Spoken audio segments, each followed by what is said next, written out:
कक्षा 7 सामाजिक विज्ञान के विद्यार्थी ध्यान दें।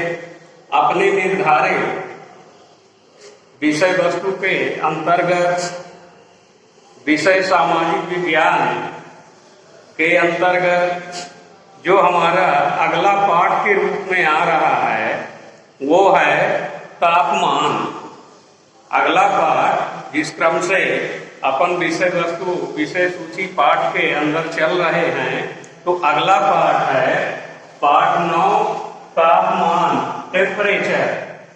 तो तापमान क्या है, किस प्रकार से तापमान का हम अनुभव करते हैं, महसूस करते हैं, तापमान हमारे लिए किस प्रकार से उपयोगी है, ऐसे महत्वपूर्ण बिंदुओं के आधार पर हम जानेंगे और समझेंगे। तो तापमान, टेम्परेचर से आशय क्या है, तापमान हम किसे कहते हैं, इसको भली भांति परिभाषा के रूप में या उसके आशय के रूप में देख सकते हैं, समझ सकते हैं, जैसा कि लिखकर भी दिखाया गया है। तो तापमान से आशय मौसम बदलने के साथ साथ, मौसम बदलने के साथ साथ कभी हम गर्मी कभी ठंडी का अनुभव करते हैं। हम गर्मी तथा ठंड का अनुभव करते हैं। ऐसा करते रहने से प्रायः वायु के गर्म या ठंडा होने से इसका प्रभाव पड़ता है, क्योंकि तापमान के लिए भी वायुमंडल का महत्वपूर्ण स्थान होता है। क्योंकि तापमान का जो विकिरण है, तापमान का जो विद्यमान क्षेत्र है, वो वायुमंडल पर ही आधारित होता है। तो इस प्रकार मौसम बदलने के साथ साथ कभी हम गर्मी या ठंड का अनुभव करते हैं। तो इस प्रकार वायु में उपस्थित गर्मी ही ताप कहलाती है। वायु में उपस्थित गर्मी ही ताप कहलाती है। अब बात आती है आगे पाठ के नाम के रूप में, जैसा कि लिखा हुआ है तापमान। ताप और मान यानी ताप का मापन किस प्रकार से हम अनुभव कर सकते हैं या तापमान क्या है। तो तापमान वायुमंडल में उपस्थित या विद्यमान ताप की मात्रा को तापमान कहते हैं। वायुमंडल में उपस्थित ताप की मात्रा को तापमान कहते हैं। अब इसके मापन के लिए हम उपकरणों का उपयोग करते हैं या कर सकते हैं, जैसे थर्मामीटर है, सेल्सियस तापमापी है, फ़ारेनहीट है। इस के पैमाने के आधार पर तापमान का पता चल जाता है कि वातावरण में किसी क्षेत्र विशेष स्थान में वास्तव में तापमान किस प्रकार का है, कितने डिग्री तापमान विद्यमान है। तो इसका मापन जो है वायुमंडल में उपस्थित जो ताप की मात्रा है यानी जो उष्णता है, उसकी स्थिति का पता चल जाता है। तो इस प्रकार से तापमान का हम अनुभव कर सकते हैं, अध्ययन कर सकते हैं, उसके विषय में और अधिक जानकारी प्राप्त कर सकते हैं कि तापमान जो है एक प्रकार से अनुभव के रूप में, जब वातावरण में तापमान विद्यमान होता है, सूर्य निकलने के साथ जैसे जैसे उष्णता बढ़ती जाती है, तो हर समय का तापमान जो है पता चल जाता है, कितने डिग्री तापमान उस समय की स्थिति में है।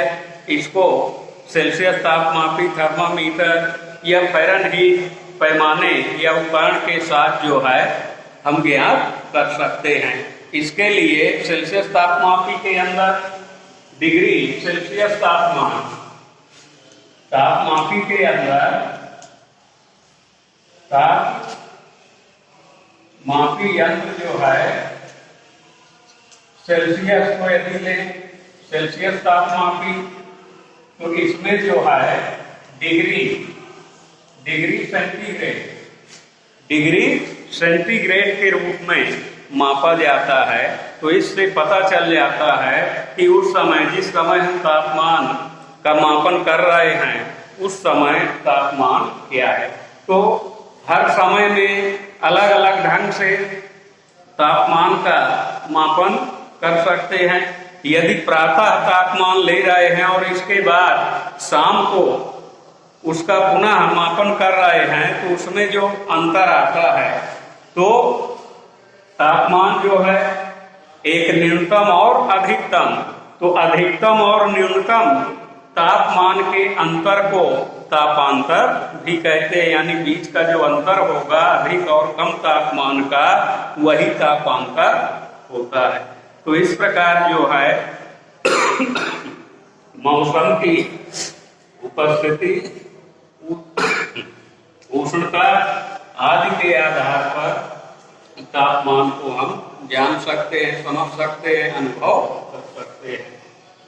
अब तापमान हमारे लिए किस प्रकार उपयोगी है, तापमान का महत्व क्या है, तो इसको भी हम भली भांति समझ सकते हैं। क्योंकि बहुत से ऐसे कार्य हैं जीवन उपयोगी जिनका हम तापमान से उनका संबंध स्थापित करते हैं, या अधिक तापमान भी कभी उपयोगी हो जाता है। तो इस प्रकार जब हम किसी स्थान के मौसम एवं जलवायु के बारे में अनुभव करते हैं तो उस समय तापमान का महत्व स्पष्ट होता है।